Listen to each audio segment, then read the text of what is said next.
It's a 6-part mini-series on digital plan review.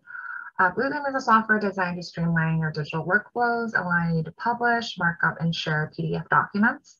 And we want clients to take a quick break from work with a cup of coffee and learn about Bluebeam during each session. So my name is Jerica, and I am the Industry Account Manager at SolidCAD located in BC, and I handle software and training requests for Bluebeam. So for our sessions, we invited Derek Ng, a coffee expert, to join us by sharing information on how to roast coffees at the beginning of each session. So the coffee portions will be around 5 to 6 minutes, and then our technical consultant will dive into Bluebeam afterwards. June 30th, next Wednesday, is our last session of the series on Bluebeam Studio.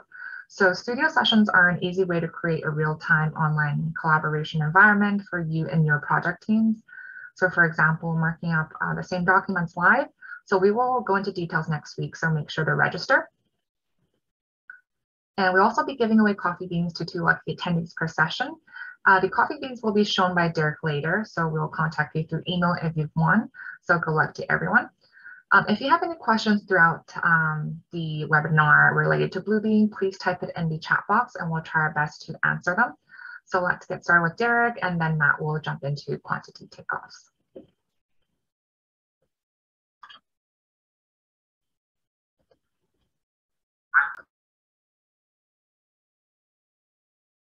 And we have a coffee from Guatemala. This one hails from the San Pedro Necta municipality. And this coffee is actually a blend of 3 varietals, a Caturra, Bourbon, and a Hash, grown at an elevation between 14 and 1800 meters. The brewer today is the Hario Switch. So while this looks very familiar to the Hario B60, it's a little different because this is a steep and release brewer, and we're going to see how that works in a little bit. So the coffee actually sits in here. It doesn't go anywhere until we release it. So it kind of works like a French press, but then yields a little cleaner cup because this will actually pass through a paper filter. Right over here, this uses the same filters as our standard B60. I'm going to close this off and I'm going to warm my brewer first. And the water, again, doesn't actually go anywhere until I release it. I'm going to be using 15 grams of coffee today. And the total amount of coffee, water I'm going to be using is 250. And the grind size I'm aiming for is about medium.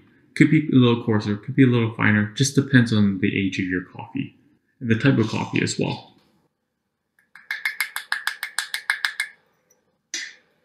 The ratio works out to be about 16 to 16.6 or so. And it's going to be a little stretched out just because the coffee is going to spend a lot of time in contact with the water.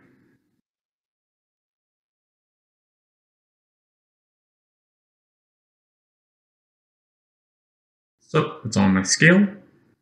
Just going to give it a little shake. Just make sure this valve is closed. And I'm going to pour the water. Don't have to be very controlled in this. I'm pouring in circles out of habit, but completely unnecessary. So I'm going to pour till 250.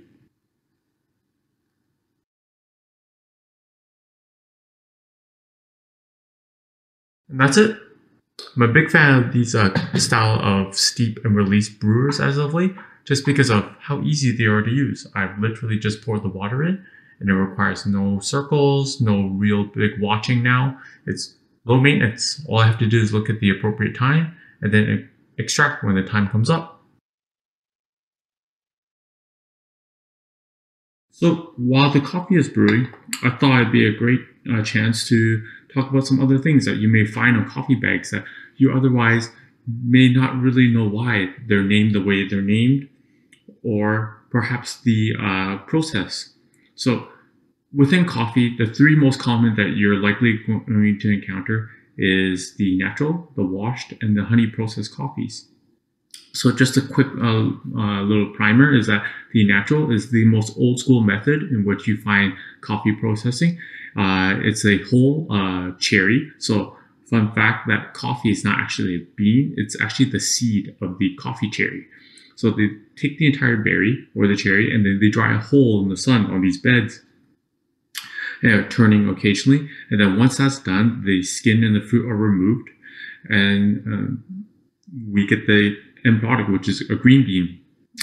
These natural coffees tend to yield fruitier tasting notes, and it's often used in regions with less access to water.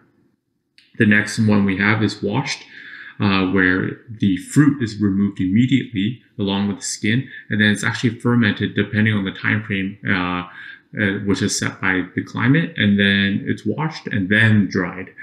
Coffee like this tends to yield brighter and more acidic notes, and because of the water involved, though, it actually increases the cost of the coffee. Quick break. We're coming up to 2 minutes 30. I'm just going to give it one quick stir. And then we're going to release. You'll see the coffee will be passing through. And as I've often done, I will often give it a swirl just to level out the coffee bed. And back to our processes. The very last one is the honey. It is partially depulped, so they don't remove all of it. And then instead of giving it a wash after the depulping, they put it straight on the drying beds with the flesh drying actually on it. So depending on the amount of flesh that is left on these coffees, it could range from something called black honey to white honey and all the colors in between. So you may find like a more yellowy one. Some days they call it red honey. And then coffee like this tends to be a little sweeter, and it's almost a hybrid between the washed and the natural varietals. Other processes that are currently in works, and then farmers are constantly playing with new methods. Some popular ones coming up in the recent times have been the anaerobic and then the carbonic maceration as well. Just as we're waiting for the final bit of drawdown here. And again, I love this kind of brewer. It's great for when you're busy and you can't allot the time just to monitor your coffee. So finish now. Like I've done previously, just going to incorporate it. So tasting notes.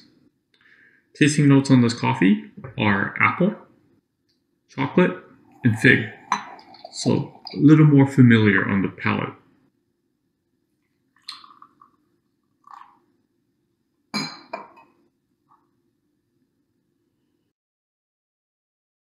So as I first smell this,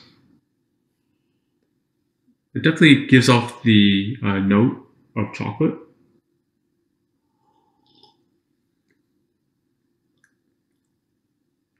You can definitely taste the apple and chocolate as well. The chocolate now is more reminiscent of a mouthfeel, similar to how when you're eating milk chocolate and after it melts in your mouth, you kind of left with that leftover feel. So I find as the coffee is disappearing from my tongue and my palate, I'm really getting more and more of the chocolate. It definitely tastes like apple off the bat. It's sweet, but not overly sweet. It's got like some good control to it. But the interesting part is that where this coffee reminds me of the sweetness, I think that's where the fig comes into play. It's almost like a fig preserve. And for those familiar, it actually kind of reminds me of quince as well. So really well-rounded, very easy drinking. And yeah, overall, a great coffee. Thanks for watching. Welcome to Café Bluebeam. Today's episode is on quantity takeoffs. My name is Matt Kohlberg, and I'll be your presenter. Today's agenda. Number 1, since how setting the scale has changed this release, we'll talk about how to do that. Number 2, we'll measure certain things, length, area. Number 3, counting and quantifying the number of objects you have. Number 4, dynamic fill allows you to more easily measure abstract shapes in terms of area and even just creating maybe a polygonal markup. Finally, 5, quantity link allows you to connect your PDF measurements with a Microsoft Excel spreadsheet. Let's begin. First up, setting the scale and multiple viewports. Here's a plan and profile file. Now I could go in and calibrate, which I'll do. But this used to say calibrate. Now in 20.2, it says set scale. The interface is slightly different. I can choose from a list of presets here. I can go to custom and enter a custom scale if it doesn't exist. Or I can hit this button to calibrate with 2 points. Now I know what the scale is, so I can go to preset. It's 1 inch equals 40 feet. And that's great. However, the profile is vertically exaggerated. It's 100 feet between these lines, but it's only 4 feet vertically between those. So a single scale for the entire page is not appropriate. We need multiple viewports. So I'll create one for the plan. I'll name it plan. And I'll set its scale to 1 to 40. Another viewport for the profile.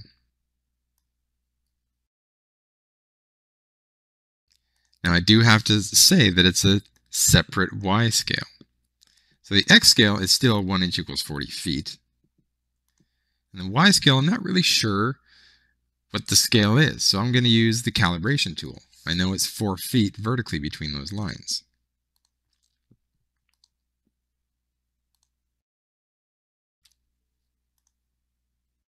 Just to be sure, I'm going to take a measurement. That's 100 feet. Perfect. That should be 4 feet. Also perfect. Now, this same technique can be used on, let's say, this detail sheet. I have 3 details, and all 3 details have the different scale. So I need to make 3 viewports, 1 for each detail. In this case, none of them have a different vertical scale, so it's just simply 3 viewports.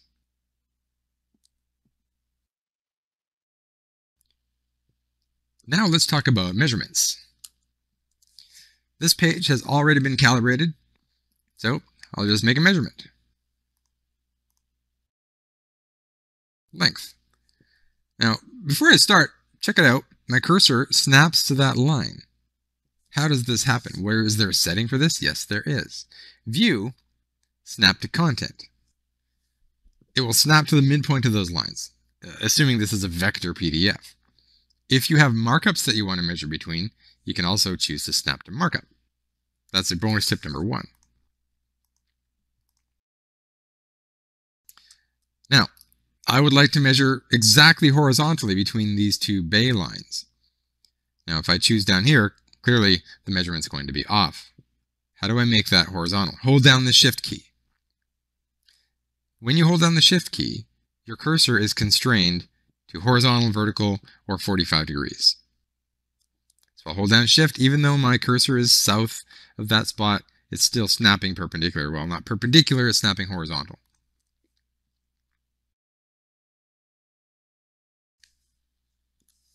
Now, area. Another reasonably simple tool.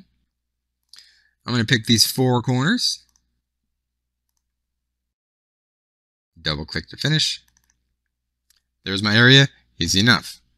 Now what you might not know is I can choose to display a length measurement around the perimeter as well. I don't have to create another measurement markup for that. I choose the area measurement, and up here I say I want to show the length as well. Of course, it's in millimeters, so I got to change the units.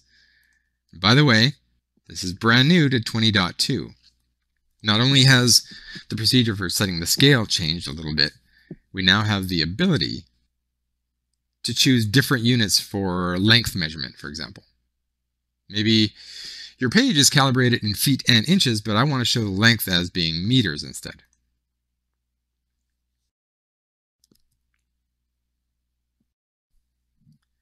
What about something a little bit more difficult, like this? I would like to measure the area of this entire swimming pool. Because of the curve, I'm going to have to click a bunch of times to get it accurate. Or I can use the dynamic fill tool. I'll set the fill speed to be a little quicker than it usually is, and I'll just click this button here. Press and hold my cursor right in there. Now, of course, it filled only that area. So what I can do now is press and hold my cursor and drag through all the areas, and it's going to fill those areas as well. Press and drag and keep holding, keep holding. It's going to miss this too. It's going to miss this. There it goes. So I've defined the fill area. Now I have to tell the software what I want to do with it. You might think, well, it's obvious that you want to take an area measurement. Well, is it? Maybe you want to create a Bluebeam Revu space. Maybe you'd like to create a polygon markup. You just want a thick line around that swimming pool. Or yes, you can add an area measurement, or poly length, perimeter, finally volume. But yes, this time I do indeed want an area measurement, and I'll just click the apply button, and there it is.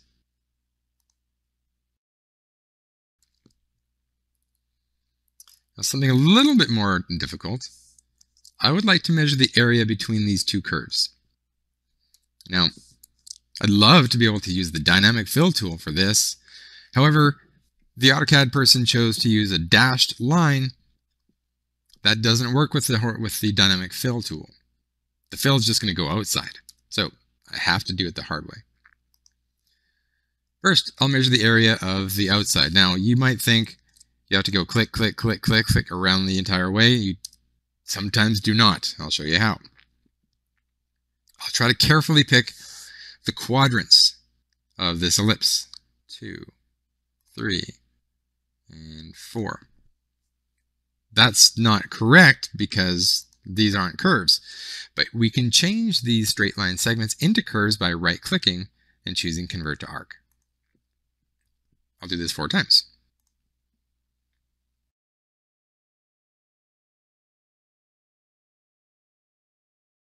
There we are. Now, move this over. Now, I'd like to remove that smaller circle from this. That's called a cutout. Got a couple choices. I'm going to choose a polygon cutout, and I'll measure this the same way I showed you with the ellipse. 1, 2, 3, 4. And I'll change those into arcs as well.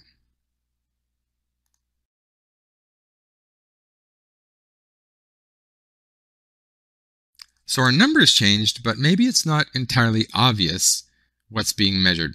When I'm doing something like this, I definitely like to use a fill color. Here, it's fairly obvious what's indeed being measured. Angle is the last one I'm going to show. I just want to know what the door swing is here. Now, to measure an angle, you pick 3 points. I'll pick this part of the door, this part of the door, and just some vertical line to measure an angle. Snap to the end. Snap to the end. Hold down Shift to constrain my cursor vertically. And there's my 3rd point, just a bit shy of 30 degrees.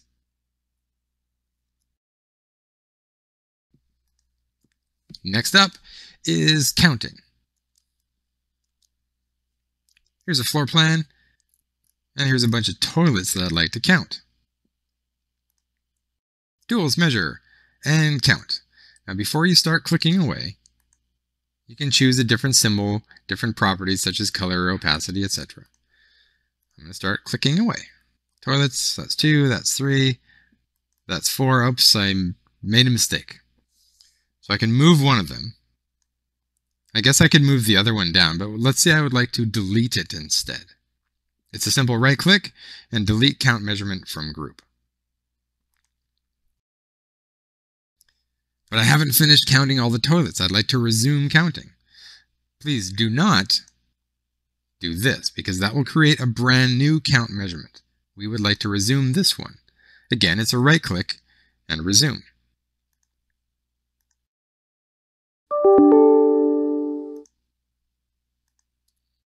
Okay, let's just say I've finished counting toilets. How many are there? Well, if I hover on it, it says there's 8. If I select it, it says there's 8 here as well. In fact, it says there's 8 in the properties, and it also says 8 in the markups list. Now, what if I don't like the check mark? In fact, I've got a tool set up here in the tool set that I would prefer to use. So you click here, you go to my tool set. But that tool is not available as a count measurement. There's one very specific thing you have to do to this tool to turn it into a count measurement. Right click and create count. It's now available to be used as a count measurement. So I can change the symbol pretty easily. There it goes.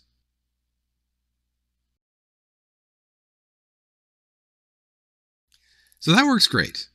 You know, you don't have the problem where your colleague comes into your office while you're in the middle of manually counting 1, 2, 3 and barking out numbers at you. You're not going to have that problem here. But is there a more automated way to count toilets? Yes, there is.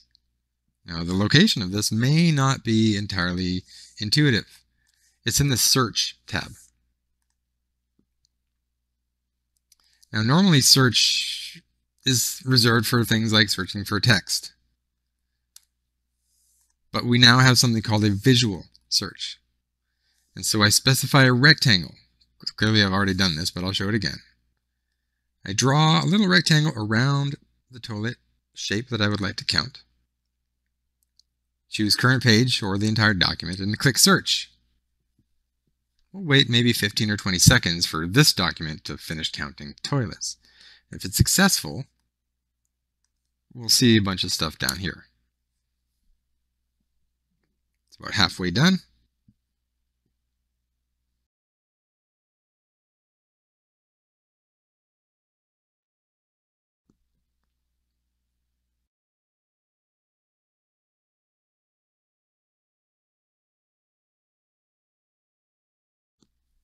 There it is. I can see that it found 38 toilets. And there they are. I can scrub through these. Now the thing is, these are not a count measurement. When you close this file and reopen it, those will be lost. So we need to first convert them to a count measurement. Select them first. Then I'll choose an option. Now, because I created that custom symbol, I can now use it. There it is. All 38 toilets have been automatically counted.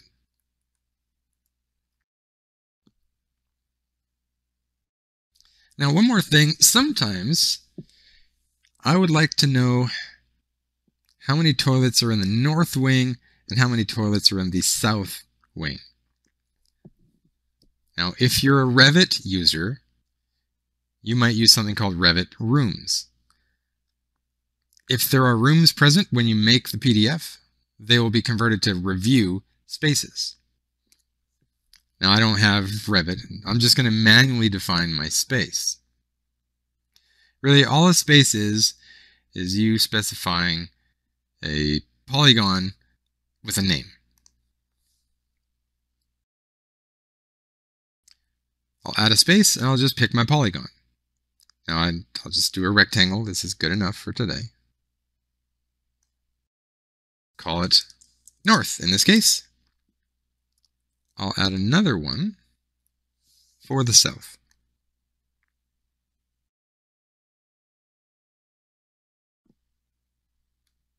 Oops.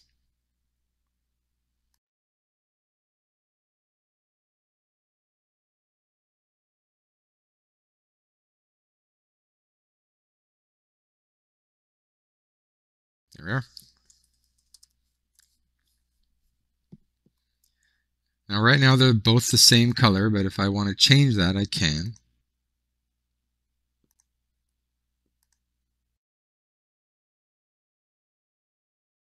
Let's say I'll make one orange or yellow, and I'll keep the other as blue. Now, just the act of creating those two spaces split up that toilet count measurement. So I'm going to sort by space. Actually, I'll sort by subject. Find my count measurement. There they are.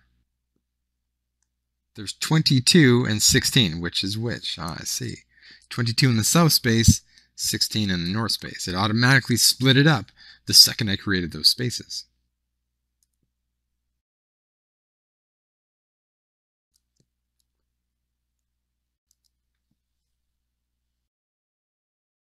Last on the list today is Quantity Link. This is the feature that links your PDF measurements to a Microsoft Excel spreadsheet while maintaining a dynamic link. Make a change to your PDF and the Excel spreadsheet will update. First, you need to ensure that the Microsoft Excel plugin is actually installed properly. Here in Review, I'll go to the Administrator Settings.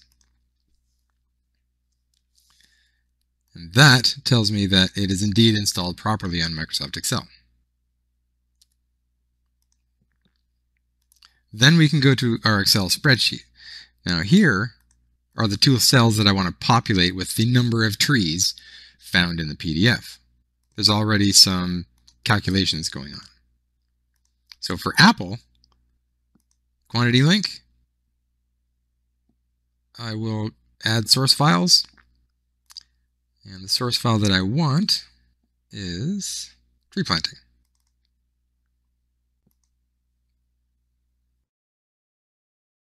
It automatically popped up. Let's try this one. The reason it automatically popped up is because I already did that cell before. This one is brand new. So I'll create a quantity link this time. Okay, I already have the file attached.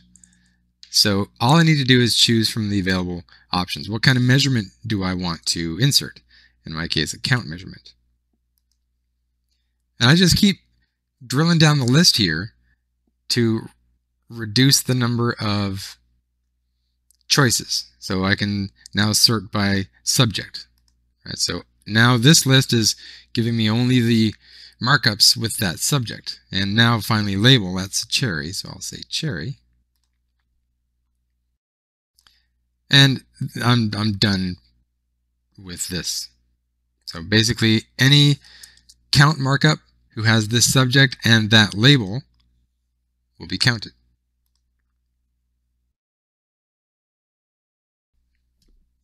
And so it's 4. Automatically, because these cells were linked, we now have a total price. Now, what if the PDF were to change? For example, if I just copy this apple tree a couple of times, or do this, let's say resume count. I'll just randomly put some here. I'll save the PDF. So there should be a lot more apple trees and a lot more cherry trees.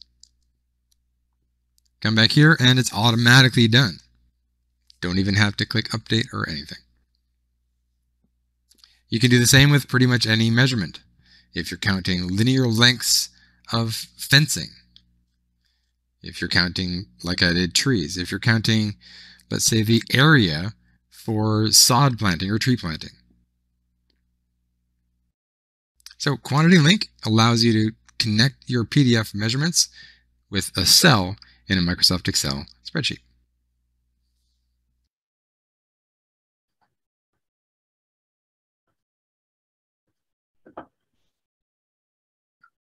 Yeah, thanks to Matt for going over quantity takeoffs for Bluebeam. So thanks to everyone for attending Café Bluebeam. We will be sending out a thank you email to all the attendees along with the link of the recordings to the sessions. We'll also reach out to the 2 winners that will be drawn afterwards for the coffee beans.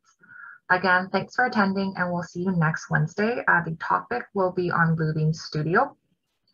And if you have any training questions regarding Bluebeam, please reach out to us as well. Thank you so much and enjoy the rest of your week, guys.